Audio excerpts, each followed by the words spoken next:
구역 모임으로 흩어지기 전에 우리 하나님 말씀 잠깐 보겠습니다. 사도행전 신약성경 사도행전 10장 34절부터 48절 마지막 절까지 말씀을 받겠습니다.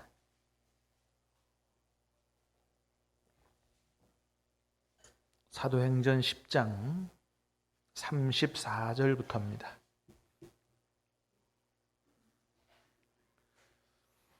저와 여러분이 교독해서 받들어 읽겠습니다. 베드로가 입을 열어 말하되 내가 참으로 하나님은 사람의 외모를 보지 아니하시고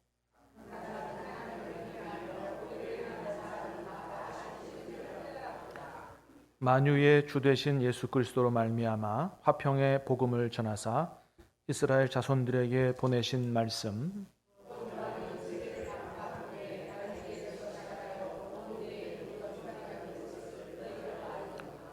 하나님이 나사렛 예수에게 성령과 능력을 기름 붓듯 하셨음에 그가 두루 다니시며 선한 일을 행하시고 마귀에게 눌린 모든 사람을 고치셨으니 이는 하나님이 함께 하셨습니다.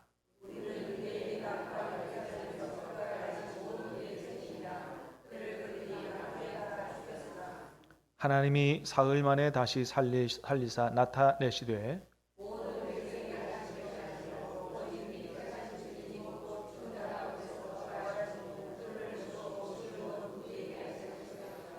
우리에게 명하사 백성에게 전도하되 하나님이 살아있는 자와 죽은 자의 재판장으로 정하신 자가 곧 이 사람인 것을 증언하게 하셨고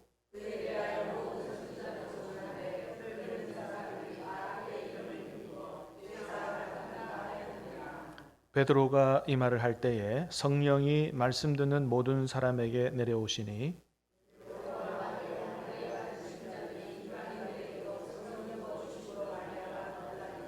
이는 방언을 말하며 하나님 높임을 들음이러라.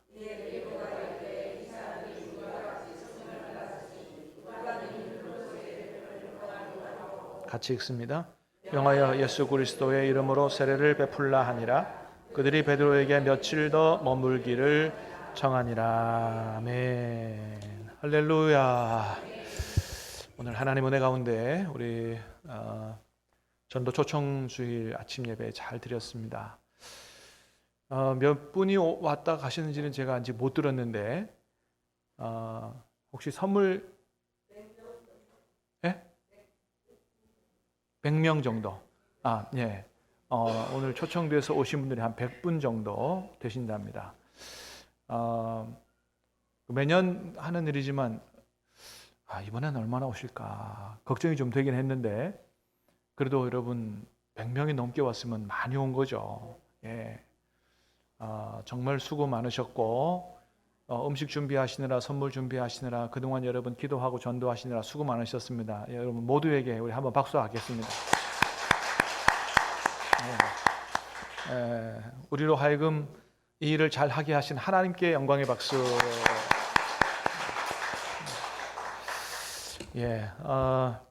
오늘 오신 분들이 여러 순서들을 통해서 또 세상에서 맛보지 못한 따뜻한 또 느낌, 따뜻한 사랑을 또 경험하셨으리라 생각을 하고 우리 노 원사님 기도하신 것처럼 우리 계속해서 기도하며 사랑으로 섬기고 전도하면 그분들이 꼭 예수님 영접하고 구원받게 되는 생명구원의 역사가 나타나게 될 줄로 믿습니다.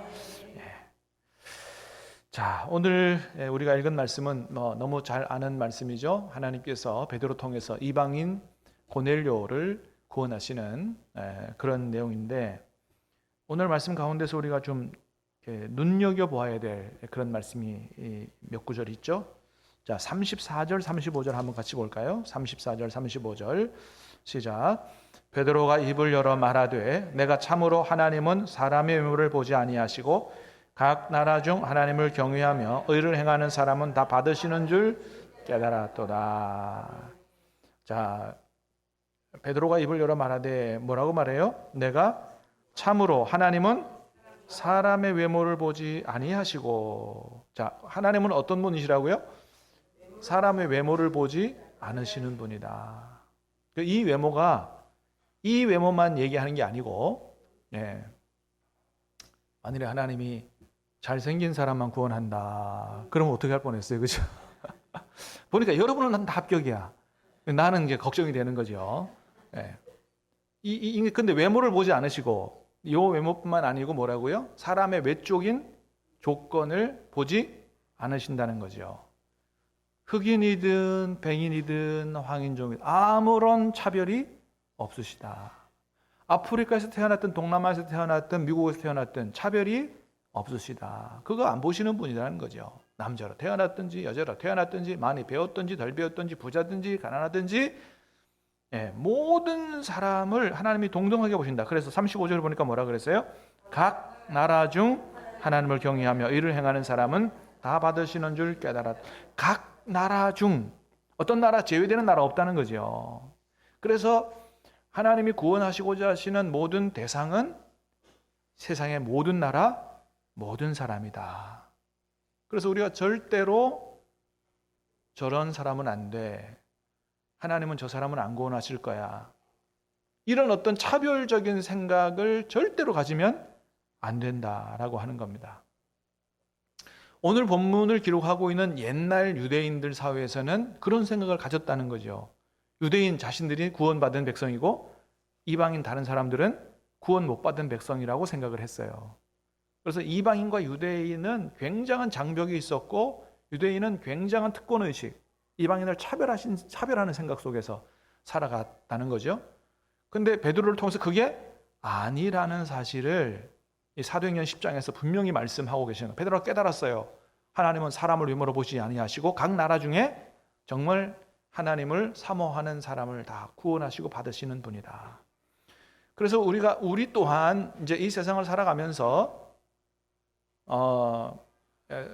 이런 생각을 분명히 하고 살아가야 된다는 겁니다. 내가 볼 때 그 사람이 어떤 사람이든지 간에 열린 마음을 가지고 하나님께서 저 사람도 사랑하시고 구원하시고자 하신다. 이게 하나님의 뜻이다. 이걸 분명히 생각하고 절대로 차별의식이라든지 또는 선입견이라든지 편견 이런 걸 절대로 가지고 있으면 안 된다는 겁니다. 여러분 솔직히 우리가 이렇게 많은 사람들을 만나면서 좀 그렇게 생각되는 사람이 있습니까? 없습니까? 야, 저 사람은 아무리 전도해도 안 믿을 것 같다. 저 사람은 조금만 하면 믿을 것 같다. 뭐 그렇게 생각되시는 분들이 있잖아요. 그죠? 네. 여러분들 볼 때는 야, 저 사람은 내가 조금만 하면 다 예수님께 나올 것 같다. 그렇게 보이세요? 그렇게 보이시기를 축복합니다. 좀 다 그렇게 보이면 좋겠어요.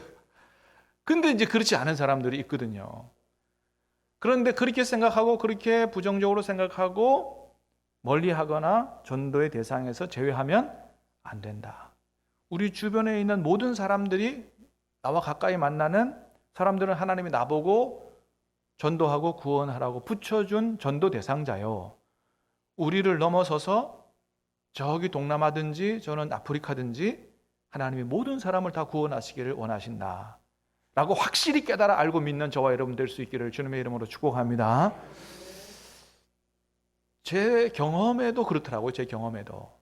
제가 고등학교 다닐 때 그래도 조금 모범생이었어요. 모범생. 근데 이제 학교도 하면 어느 학교다 학교나 이제 그런 친구들이 있잖아요. 좀 껄렁껄렁하고 무리지어 다니고 막 뒤에 가서 담배 피고 막 침 찍찍 뱉고 이제 이런 소위 말하는 이제 일진 이런 친구들이 있잖아요. 저희 학교에도 그런 친구가 있었어요. 그래 참 이제 그래도 이제 선생님한테 좀 칭찬받는 제 입장에서 볼 때는 아주 가까이 하지 못할 친구. 그렇게 했는데 나중에 제가 서울에서 전임 전도사 할 때 그 친구가 어떻게 수소문해서 나를 찾아왔어요. 근데 어떻게 찾아왔느냐? 완전히 다른 사람들이 찾아왔어요. 하나님을 만나고 자기 신학하려고 그러고 이제 미국 건너가 신학대학 다니고 이제 목사가 된다고. 그런 친구가 찾아왔어요. 깜짝 놀랐습니다. 깜짝 놀랐어요. 너무 놀랐어요. 아니 네가 어떻게 해? 네가 어떻게 해? 네가 예수님을 믿었다는 것도 신기한데 네가 목사가 된다고. 그런데 하나님이 그렇게 하시더라고요. 그러니까 아무도 모르는 거예요. 아무도. 여러분 성경 보세요. 원래는 사도 바울이 사도 되기 전에 뭐인 사람이에요? 예수님 믿는 사람 잡아 죽이던 사람이에요. 근데 하나님이 그 사람 만나줘 그 사람을 완전히 뒤바꿔 가지고 목숨 걸고 예수님 전하고 세계 기독교 역사에 위대한 일꾼으로 쓰시는 거 보세요. 여러분, 하나님이 하시면 될 줄로 믿습니다. 그러니까 우리가 볼 때 저 사람은 절대로 안 될 거야, 절대로 안 들을 거야, 그런 생각 가지면 안 된다는 거예요. 하나님이 하시면 그 사람도 완전히 변화되고. 할렐루야. 그래서 오늘 수많은 사람들이 나왔는데 결국 뭐 또 선물 받아 돌아가겠지, 몇 명이나 오겠나, 이런 생각하지 말고 여러분 기도하시면서 끊임없이 사랑으로 섬기고 전도할 때 하나님이 여러분을 통해서 놀라운 생명구원의 역사를 이루어 가실 줄로 믿습니다. 하나는 외모를 보지 않으시는 분이다. 차별하지 않으시는 분이다. 두 번째 42절 말씀입니다. 시작. 우리에게 명하사, 여러분, 자 42절 시작. 우리에게 명하사 백성에게 전도하되 하나님이 살아있는 자와 죽은 자의 재판장으로 정하신 자가 곧 이 사람인 것을 증언하게 하셨고. 자, 하나님이 명령하셨어요. 백성에게 전도해라. 뭘 전하라고 말씀하셨다고요? 살아있는 자와 죽은 자의 재판장으로 정하신 이가 곧 누구라고요? 예수님이라는 거예요. 성부와 하나님이 누구를 살아있는 자와 죽은 자를 재판하실 재판장으로 세우셨다고요? 예수님을 세우셨다는 것을 너희가 알고 전해라는 거예요. 여러분, 그러니까 오늘도 이렇게 우리가 아침에 말씀을 봤습니다마는 최후의 심판, 백보자 심판에 앉아 계신 분이, 어떤 신학자는 성부 하나님이라고 그러고 어떤 사람은 오늘 말씀 봐라, 그 재판장으로 누구를 세웠다고요? 예수님이다, 성자 예수님이다. 뭐 신학자들 사이에서는 오락가락합니다만 그게 뭐가 중요해요? 성부 하나님이나 성자 예수님이나 한 분이신 줄 믿습니다. 동일 본질 하신 한 분이에요. 한 분 하나님. 그래서 둘 다 틀리지가 않는 거예요. 성부 하나님이든 성자 예수님이든 중요한 건 뭐예요? 그분들이 재판장이시다. 그러므로 하나님을 안 믿고 예수님을 영접하지 않고 어떻게 구원받냐 이거예요. 재판장을 안 믿고 아무리 착하게 살아도 착하게 산다고 해서 구원받는 게 아니에요. 예수님을 영접해야 될 줄로 믿습니다. 예수님 믿어야 구원을 받아요. 예. 그러니까 또 뭐 세상 사람들이 막 그렇게 합니다. 그럼 예수님 안 믿고 구원 못 받으면 옛날에 예수님 들어보지도 못했던 이순신 장군, 뭐 세종대왕은 그러면 다 지옥 갔습니까? 막 그거는 여러분 논쟁이 다른 마당이에요. 다른 마당. 그 사람들이 기독교를 오해해가지고 예수님을 영접하지 않았던, 몰랐던 이순신 장군, 세종대왕 다 지옥 갔다, 기독교에서 그렇게 가르친다는 거예요. 그렇진 않아요, 여러분. 여러분, 복음을 듣기 전에 이전의 사람들은 하나님께서 다른 기준을 가지고 하나님이 재판하실 줄로 믿습니다. 성경에도 있잖아요. 양심의 법을 가지고 하신다 그랬잖아요. 예. 그리고 우리가 그 하나님의 그 구원의 신비를 다 알 수 없지만 여러분 생각해 보세요. 하나님이 예수님 듣지도 못하고, 그죠? 우리나라 기독교 들어오지도 않고, 그런데 모든 사람들 다 지옥 보내시는 하나님이시겠어요? 하나님을 크게 오해했다는 것이죠. 그러나 예수님 이후에 예수님을 이제 알게 되는, 예수님에 대한 복음을 들었던 사람들에게 있어서는 하나님이 기회를 주셨잖아요. 예수님 영접하지 않고는 그 재판장 앞에서 구원받을 길이 없는 것이죠. 43절에 다시 한번 설명했어요. 43절 시작. 그에 대하여 모든 선지자도 증언하되 그를 믿는 사람들이 다 그의 이름을 힘입어 죄사함을 받는다 하였느니라. 모든 선지자도 증언합니다. 자, 믿는 사람들이 다 그의 이름을 힘입어 뭘 받는다고요? 죄사함을 받는다. 그러니까 뭘 받아야만 구원을 받아요? 죄사함 받아야 구원 받아요. 왜요? 하나님은 거룩하신 하나님이시기 때문에 죄를 제일 싫어하시고 죄를 용서받지 않고는 구원받을 자가 없다는 것입니다. 그러므로 우리를 구원하실 분은 유일하게 누구예요? 십자가에 달리셨고 3일 만에 부활하신 예수 그리스도 외에는 없는 것입니다. 그 피로 밖에는 구원이 없어요. 여러분, 이 복음의 진리 위에 든든히 서는, 누가 뭐라 그래도 십자가에서 우리 죄를 대속하시고 부활하신 예수님 외에는 구원이 없다라는 사실을 굳게 붙잡으시기를 주님의 이름으로 축복합니다. 그래서 전하라는 거예요. 누구든지 예수님이 십자가에 보여준 내 죄를 씻고 그분 때문에 내가 구원을 받는다라고 믿고 예수님을 영접하는 사람은 모든 죄를 용서해 주시고 구원을 받는다. 이게 복음의 진리입니다. 며칠 전에 잠깐 영상을 보는데 아마 요즘에 얼마 전에 불교 박람회가 있었던 것 같아요.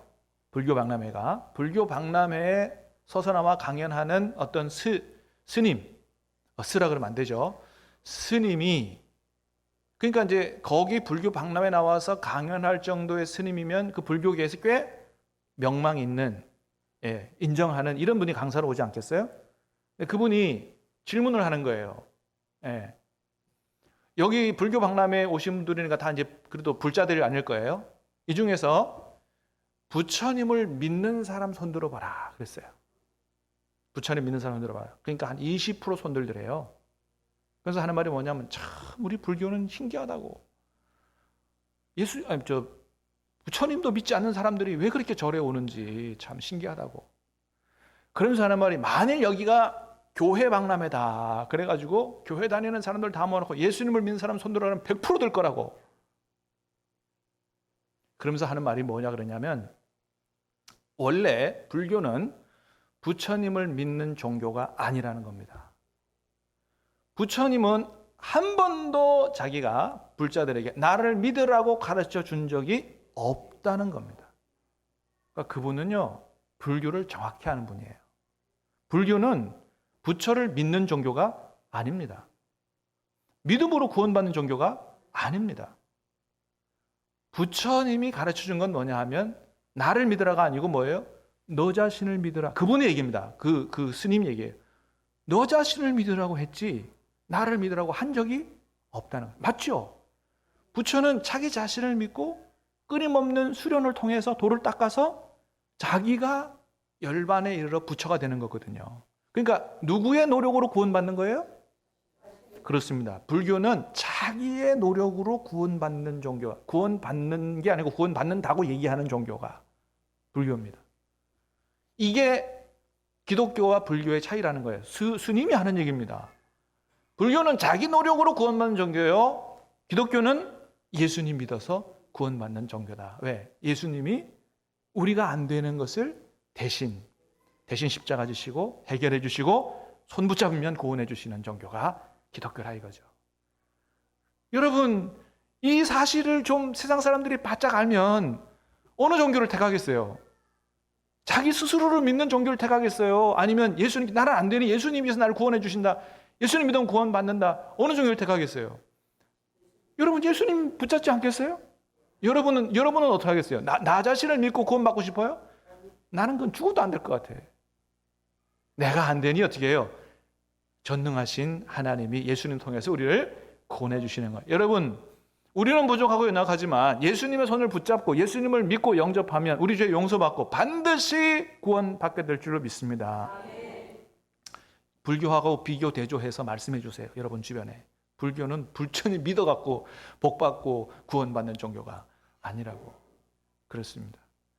그래서 우리가 믿는 예수님이 얼마나 이게 참 복 중에 복이고, 예수님을 알게 되고 믿게 되고 구원받는 것이 얼마나 큰 하나님의 축복인지 모릅니다. 오늘 우리가 이 얘기를 전했고 또 여러분이 이런 것을 전하면서 전도하셨는데 수고 많으셨고, 오늘 이제 구역으로 흩어지셔서 오늘 뭐 다 힘들고 피곤한데 너무 오래 하지 마시고요. 잘 교제하시고 말씀으로 교제하시고 그리고 마무리하시길 바랍니다. 기도하겠습니다.